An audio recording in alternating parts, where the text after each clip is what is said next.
കർണാടകയിൽ ബി.ജെ.പി. നേതാവ് കെ.എസ്. ഈശ്വരപ്പയുടെ ദേശദ്രോഹികളെ വെടിവെച്ച് കൊല്ലൂ എന്ന പരാമർശത്തെ ചൊല്ലിയുള്ള വിവാദം അവസാനിക്കുന്നില്ല. സിദ്ധരാമയ്യയുടെ നേതൃത്വത്തിലുള്ള കോൺഗ്രസ് സർക്കാർ ബി.ജെ.പി. നേതാവിനെതിരെ എഫ്ഐആർ ഇട്ട് കഴിഞ്ഞു. എന്നാൽ ഇത്തരം കേസുകളെ ഭയക്കില്ല എന്നതാണ് ഈശ്വരപ്പ പറയുന്നത്. 2 ദിവസങ്ങൾക്ക് മുമ്പാണ് കോൺഗ്രസ് നേതാക്കളായ ഡി.കെ. സുരേഷിനെയും വിനയ് കുൽക്കർണിയെയും വെടിവെച്ച് കൊല്ലാൻ നിയമം കൊണ്ടുവരണമെന്ന് പ്രധാനമന്ത്രി നരേന്ദ്രമോദിയോട് ആവശ്യപ്പെടുമെന്നുള്ള വിവാദപരമായ പ്രസ്താവന ബി.ജെ.പി. നേതാവായ കെ.എസ്. ഈശ്വരപ്പ നടത്തിയത്. ഇതോടെയാണ് കേസുമായി പോലീസ് മുന്നോട്ട് വന്നത്.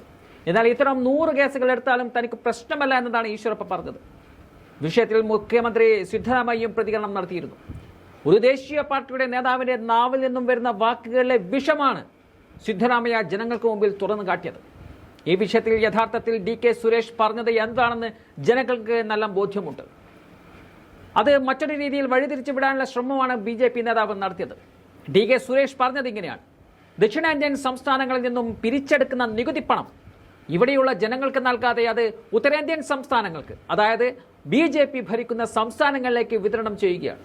അങ്ങനെയെങ്കിൽ ദക്ഷിണേന്ത്യയെ വേറെ തന്നെ രാജ്യമാക്കിക്കൂടെ എന്നുള്ള ചോദ്യമാണ് സുരേഷ് ചോദിച്ചത്. അത് ഏതർത്ഥത്തിലാണെന്ന് എല്ലാവർക്കും മനസ്സിലായതാണ്. ജനങ്ങൾ അത് ഏറ്റെടുക്കുന്നില്ല എന്ന് കണ്ടപ്പോഴാണ് ഇത്തരത്തിൽ ചില വിവാദ പരാമർശങ്ങൾ നടത്തി ആ വിഷയം വീണ്ടും കുത്തിപ്പൊക്കാൻ ഈശ്വരപ്പ ശ്രമിക്കുന്നത്. എന്നാൽ ഈ വിഷയത്തിൽ ഡി.കെ. സുരേഷ് ഈശ്വരപ്പയെ വെല്ലുവിളിക്കുകയാണ്. എന്തിനു മറ്റുള്ളവർ തന്നെ വെടിവെക്കണം? നിങ്ങൾ സമയവും സ്ഥലവും കുറിച്ചോളൂ, ഞാൻ നിങ്ങളുടെ മുന്നിൽ വരാം.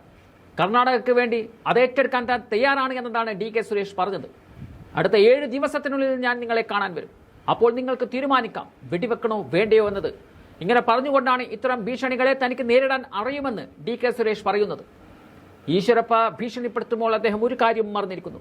താൻ ഭീഷണിപ്പെടുത്തിയത് ഡി.കെ. ശിവകുമാറിന്റെ സഹോദരനെയാണ് എന്ന കാര്യം. ഇത്തരം ഭീഷണികൾ നേരിട്ടാണ് തങ്ങൾ ഇവിടെ വരെ എത്തിയത് എന്നും ഭീഷണികളെ ഭയക്കുന്ന പാരമ്പര്യം ഞങ്ങൾക്കില്ല എന്നും ഡി.കെ. ശിവകുമാർ തന്നെ ഈശ്വരപ്പയെ ഓർമ്മിപ്പിക്കുകയും ചെയ്യുന്നുണ്ട്.